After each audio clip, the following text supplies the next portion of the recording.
ভোরে কেঁপে উঠল কলকাতা সহ জেলা। কলকাতা, দমদম, ডায়মন্ড হারবার সহ 2 24 পরগনা, হলদিয়ায় কম্পন অনুভূত হয়। সকাল 6টা 10 মিনিটে কলকাতা সহ রাজ্যের বিভিন্ন জায়গায় কম্পন অনুভূত হয়। ওড়িশা ও বাংলাদেশেও কম্পন অনুভূত হয়। রিক্টার স্কেলে কম্পনের মাত্রা ছিল 5.1। ভূমিকম্পের উৎসস্থল কলকাতা থেকে 340 কিমি দূরে বঙ্গোপসাগরে, সমুদ্রপৃষ্ঠ থেকে 91 কিলোমিটার গভীরে।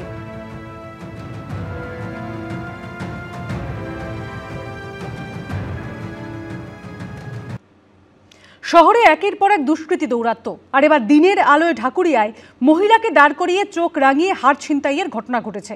আতঙ্কে শহর ছাড়তে চান মহিলা ও তার স্বামী। পুলিশে আস্থা নেই দম্পতির। সেন্ট্রাল অ্যাভিনিউ থেকে দমদম একের পর এক লুঠের ঘটনায় ফের নিরাপত্তা নিয়ে প্রশ্ন উঠছে।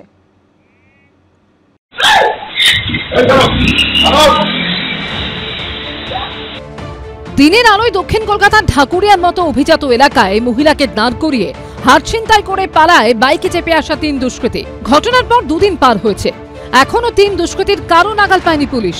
এই অবস্থায় আতঙ্কে শহর ছেড়ে ছেলের কাছে চলে যাওয়ার কথা ভাবছেন ঢাকুরিয়ার অভিযোগকারিনী। এখনো পর্যন্ত পুলিশি তৎপরতা আমরা কিছু দেখতে পাইনি। আস্থা নেই, আস্থা একেবারেই নেই। প্রতি বাড়ির ছেলে মেয়েরাই সব বাইরে, কারণ এখানে না আছে চাকরি, না আছে কোনো কিছুই নেই। সিসিটিভি ক্যামেরায় ধরা পড়েছে ছিনতাইয়ের মুহূর্তের ছবি। খুবই স্ট্রেসের মধ্যে রয়েছি। পাড়ার যার বাড়িতে সিসিটিভি ক্যামেরাটা রয়েছে সেটা থেকে আমরা প্রমাণ যে হ্যাঁ এই ঘটনাটা হয়েছে, তা না হলে যে কেউ বলতো যে আমি ফলস দিচ্ছি, কোনো কিছুই হয়নি। শনিবার ঢাকুরিয়ার ঝিল রোড ধরে আত্মীয়ের বাড়িতে যাচ্ছিলেন পিয়ালি দে রায়, তখনই ছিনতাইয়ের ঘটনা ঘটে।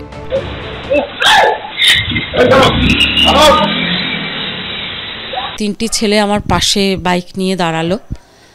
হঠাৎ একটি ছেলে বলছে ওই ফ্ল্যাটটার দিকে দেখ। এবার আমি শুনে ওই ফ্ল্যাটটার দিকে তাকাতে গেছি, তখন আমার পিছন থেকে টানটা দিয়েছে। তারপর আমার সামনে এসে হাত দিয়ে একদম সামনে আমার আঙুল দেখিয়ে চোখ রাঙিয়ে হাতটা ছিনিয়ে নিল। হাত ছিনতাই করে 3 দুষ্কৃতীর বাইকে চেপে পালিয়ে যাওয়ার ছবিও ধরা পড়েছে সিসি ক্যামেরায়। ঢাকুরিয়ার এই ছিনতাইয়ের ঘটনায় রবিবার অভিযোগকারিনীকে নিশানা করেছিলেন তৃণমূলের রাজ্য সাধারণ সম্পাদক কুণাল ঘোষ। ওনার ব্রেনোলিয়া খাওয়া উচিত। বাংলায় যেন প্রথম হলো, সিপিএম জমানা বলে কিছু ছিল না, অন্য রাজ্যে যেন বিজেপি নেই, ফলে ওনার উচিত পুরনো ঘটনাগুলো মনে রাখতে ব্রেনোলিয়া খাওয়া। কুণাল ঘোষ বললেন বাম আমলে এই ধরনের ছিনতাই কি হয়নি, তাহলে আমরা কি এগোলাম? তখনকার টেকনোলজি এখনকার টেকনোলজি আকাশ পাতাল পার্থক্য। তখন আমাদের হাতে স্মার্টফোন ছিল না, তখন সিসিটিভি ক্যামেরা ছিল না, তাহলে আমরা কি এগোলাম? নিজে এই ধরনের কথাবার্তাগুলো বলেন প্রতিদিন। সুস্থ বাঙালিরা প্রত্যেকেই ওনাকে সকাল থেকে রাত পর্যন্ত গালিগালাজ করে। অভিযোগকারিনীকে আক্রমণ করায় কুণাল ঘোষকে কটাক্ষ করেছে বিরোধীরা। শাসক দলের নেতা অথবা শাসক দলের বাহিনী কিংবা প্রশাসন তারা তো পাশে গিয়ে দাঁড়িয়ে বলবে যে আমরা অযোগ্য এবং অপদার্থ। সেটা না করে শাসক দলের মুখপাত্র তিনি বলছেন সব ভুলে গেলেন, বাম আমলে কি হয়েছিল। আর মহিলা চপেটাঘাত দিল, বললো বাম আমলে আমিও ছিলাম, কখন এরকমের কোনো ঘটনা ঘটেনি, সিসিটিভির গল্পও হয়নি তখন। তাতেও কিন্তু কেউ কোনো গোলযোগ করলে প্রশাসন রুখে দিত, ধরত। কোথায় প্রশাসন?